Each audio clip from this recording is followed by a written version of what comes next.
আসসালামু আলাইকুম।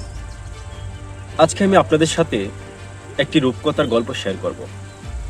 যদিও গল্পটা রূপকথার, বাট এই গল্প থেকে কিন্তু আমরা জীবনে অনেক কিছু শিক্ষা নিতে পারি।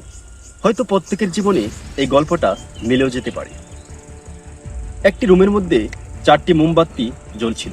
এই 4টি মোমবাতি হচ্ছে শান্তি, বিশ্বাস, ভালোবাসা এবং আশা। শান্তি নামের মোমবাতিটি বলল, আমি তো অনেকদিন ধরেই জ্বলছি, তাই আমি আর জ্বলবো না, এখন আমি নিভে যাব। এই বলে শান্তি নামের মোমবাতিটি নিভে গেল। দ্বিতীয় মোমবাতিটি হচ্ছে বিশ্বাস। বিশ্বাস বলল, যেহেতু আমার জীবনে শান্তি নেই, তাহলে আমি কেন জ্বলবো? এই বলে বিশ্বাসও নিভে গেল। তৃতীয় মোমবাতিটি হচ্ছে ভালোবাসা। সে বলল, আমার জীবনে শান্তি, বিশ্বাস কিছুই নেই, তাহলে আমি ভালোবাসার জীবনে থেকে কি লাভ? আমিও নিভে যাই।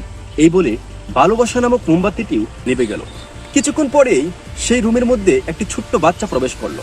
বাচ্চাটি দেখতে পেল 4টি মোমবাতির মধ্যে একটি মোমবাতি জ্বলছে আর বাকি 3টি মোমবাতি নিভে গেছে।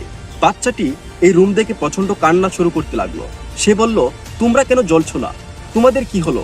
চাইলে তো তোমরা জ্বলতে পারো। এই বলে সে প্রচন্ড কান্না শুরু করে দিল। তারপর চতুর্থ যে মোমবাতিটি ছিল তার নাম হচ্ছে আশা। সে বলল, আমার নাম আশা, তুমি চাইলে আমাকে দিয়ে বাকি মোমবাতিটি আবার জ্বালিয়ে দিতে পারো এবং এই রুমটা আবার উজ্জ্বল হয়ে যাবে। সুতরাং কান্না থামাও, তুমি চাইলে আমাকে দিয়েই আবার তা শুরু করতে পারো। তখন বাচ্চাটি সেই আশা নামক মোমবাতিটি দিয়ে বাকি যে 3 মোমবাতিটি ছিল, শান্তি, বিশ্বাস, ভালোবাসা, সেই 3টি মোমবাতিটিকে জ্বালিয়ে দিল। এরপর রুমটা আবার উজ্জ্বল হয়ে পড়ল এবং বাচ্চাটি অনেক বেশি খুশি হয়ে গেল। প্রিয় দর্শক, যদিও এই গল্পটা রূপকথার, বাট এই গল্প থেকে কিন্তু আমরা অনেক কিছুই শিক্ষা নিতে পারি।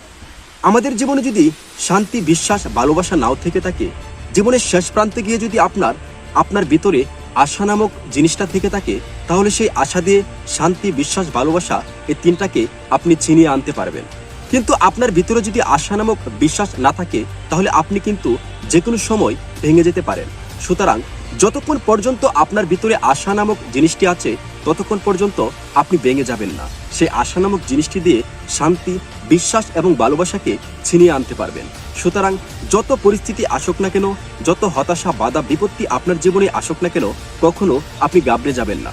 আশা নামের জিনিসটা নিয়ে আপনি সামনের দিকে এগিয়ে যাবেন। দেখবেন এক সময় না এক সময় আপনি আপনার চূড়ান্ত লক্ষ্যে অবশ্যই পৌঁছাতে পারবেন। তো নিজেও ভালো থাকুন, অন্যকে ভালো রাখুন। আসসালামু আলাইকুম।